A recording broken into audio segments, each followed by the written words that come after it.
They had mega ideas, wonderful plans, and skyrocketing cash flows, yet they bite the dust. 90% of startups are ending up in failure. The founders are left blinking on what has happened to their pet project. Why on earth nobody is able to help them out? Yes, we are talking about a sad phase of a dream, the startup failures. How can we avoid the failures? Let us analyze them deeply. Welcome to a brand new episode of Concept Education.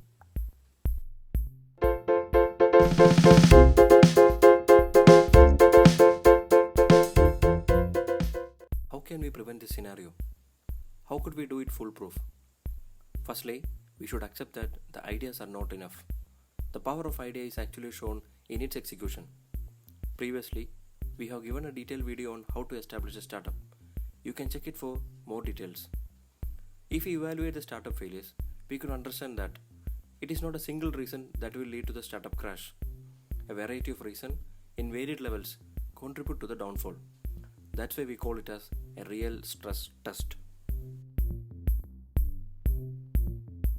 Many entrepreneurs used to complain that everything possible was performed but the efforts went in vain. The common reasons the experts list out for startup crashes are the ones like primarily the failure in the business plan, followed by a wrong pricing in the market, the next one as a mistimed product, or an HR failure in a wrong team selection.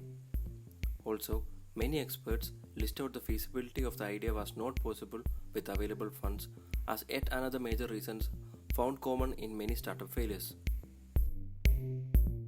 An entrepreneur who is at the initial stage of the startup establishment process always find it difficult to digest their mentioned reasons and will be rejecting these things, stating plainly that they aren't applicable to him. That is quite normal. Everyone has done this before the failing bell rang. For an assessment here, we can consider that you have a foolproof planning and your business plan is exceptionally good. You are able to please an investor, coupled with you are having a right team and is ready to jump into the market. Let us name it as Plan A. Remember, nothing comes in free.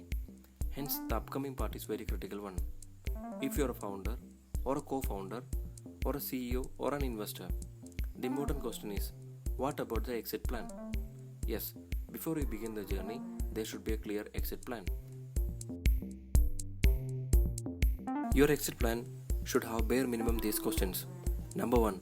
Who will bear the cost if things fail? Number 2. If the market doesn't move, how can we manage the payroll? Number 3. How much cash we have to keep running until the product hits the market? Number 4.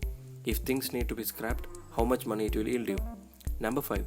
In what duration you will call off the venture if it doesn't work? Number 6. Where is a market survey research report showing the product will be a super hit? These 6 questions are very critical. All this sounds simple, but it actually holds a catch. When you start answering these questions, the real picture will be evident. The commitment of everyone, including yourself, will be automatically tested. It may sound as a spoiler for the venture in the initial days. Many people argue that this will hamper the risk-taking ability of the startups. Believe me, the 10% startups that actually go to hit the success button work these 6 questions before they venture out to the market. Once you are done with the plan E, so-called the exit plan, it's time to go back and mix with the initial plan and come up with a pragmatic plan B. For a startup, every penny is important in this journey. You might have heard about the famous garage startups like Apple, Google, and others. You should be able to keep the low cost for the infrastructure. The whole idea is you should be able to save the money for the actual purpose of the venture. It is extremely important to keep a lean structure for the organization. You should focus on keeping the count of the team in a restricted number, and the team should be fully aware of the tightrope through which you are walking. This will help you up in pumping the team to work in an improved focus. The more you save, the longer you can fuel your dream journey.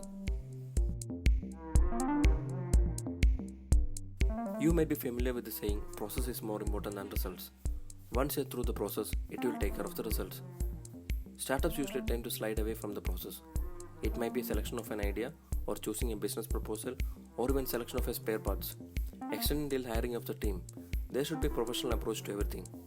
If we ensure the process, the human factors of overthinking or an overconfidence normally wipes out. This will improve the chances of the company to stand firm and reduce the chances of getting failed. Remember, there are no shortcuts to success. You have to work hard on your idea even when nobody believes in you. A continuous commitment with hard work is the only way to walk up the ladder. You might have heard about the famous 996 formula approach of Chinese startups. The formula points out that the Chinese startup team used to work from 9 am to 9 pm for 6 days continuously in a startup company. This has improved the success ratio of Chinese startups quite a lot. There is no alternative to hard work. The more you work, luckier you will be. People tend to generalize by saying startups are risk ventures. Believe me, once you're done with substantial planning of a business side and rigorously worked out your cash flows, pursuing all the process which we discussed above with a precise exit route, you can take a calculated risk with highest level of success. This can ensure success in most cases. To summarize the things, for avoiding failures, we should be able to micromanage each factors of a startup. As a founder, you have to be strong with your ideas, flexible with your thinking, tough with the spending, and fully informed about the market. Also, investors should be informed and has to be taken into confidence even in the lowest phase of the venture. Moreover, you and team should pursue continuous learning for sustaining the competition. Remember, as an entrepreneur, you should be able to make strong decisions at perfect time based on strong evaluations which will help you cruise more setbacks. I really hope you enjoyed the video. Hit like if you did and don't forget to subscribe for a brand new video. Wishing you all good luck and thank you for watching.